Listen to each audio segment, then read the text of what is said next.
দ্বিতীয়বারের মতো হোয়াইট হাউসে ফিরছেন ডোনাল্ড ট্রাম্প। তার এই ফেরা বৈশ্বিক রাজনীতি ও নীতিতে বড় পরিবর্তন আনতে পারে। তার আমেরিকা ফার্স্ট এজেন্ডা আন্তর্জাতিক সম্পর্কে নতুন রূপ দেওয়ার পাশাপাশি বিশ্বজুড়ে লাখ লাখ মানুষের জীবনে প্রভাব ফেলতে পারে বলে ধারণা করা হচ্ছে।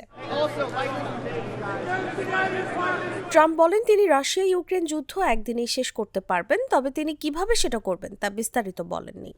তিনি ইউক্রেনকে বিলিয়ন ডলারের সামরিক সহায়তা দেওয়ার সমালোচনা করেন। এতে উদ্বেগ দেখা দিয়েছে যে তিনি হয়তো ইউক্রেনকে আঞ্চলিক সমঝোতা করতে চাপ দিতে পারেন।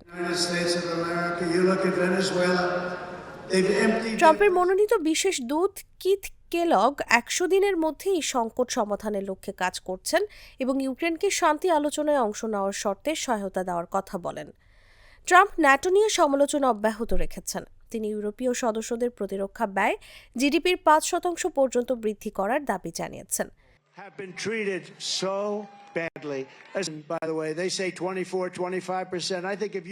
যদিও তিনি ন্যাটো থেকে যুক্তরাষ্ট্রকে প্রত্যাহারের কথা স্পষ্ট করেননি, তবে তিনি ইউরোপে মার্কিন সেনাদের সংখ্যা কমিয়ে ন্যাটোকে দুর্বল করে দিতে পারেন।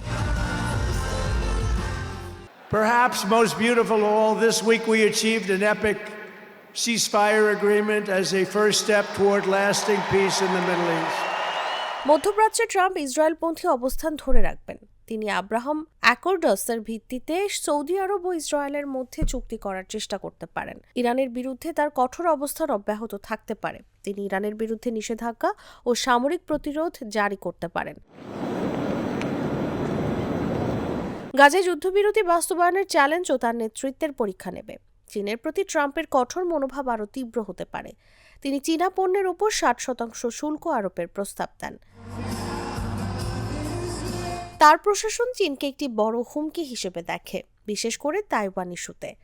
ট্রাম্প সামরিক পদক্ষেপের বিরোধিতা করলেও তাইওয়ানের প্রতি চীনের যে কোনো আক্রমণাত্মক পদক্ষেপের বিরুদ্ধে অর্থনৈতিক প্রতিশোধের হুমকি দিয়েছেন। তবে বিশেষজ্ঞরা বলছেন তার পরিকল্পনা আইনি, লজিস্টিক এবং আর্থিক দিক থেকে বড় চ্যালেঞ্জের মুখে পড়বে।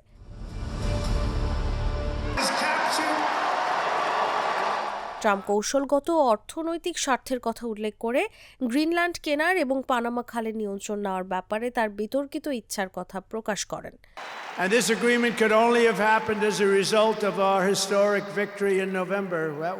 যদিও এই পদক্ষেপগুলো সফল হওয়ার সম্ভাবনা কম, তবে এটি বিশ্বব্যাপী মার্কিন আধিপত্য প্রতিষ্ঠায় ট্রাম্পের আকাঙ্ক্ষার বিষয়টি প্রকাশ করে।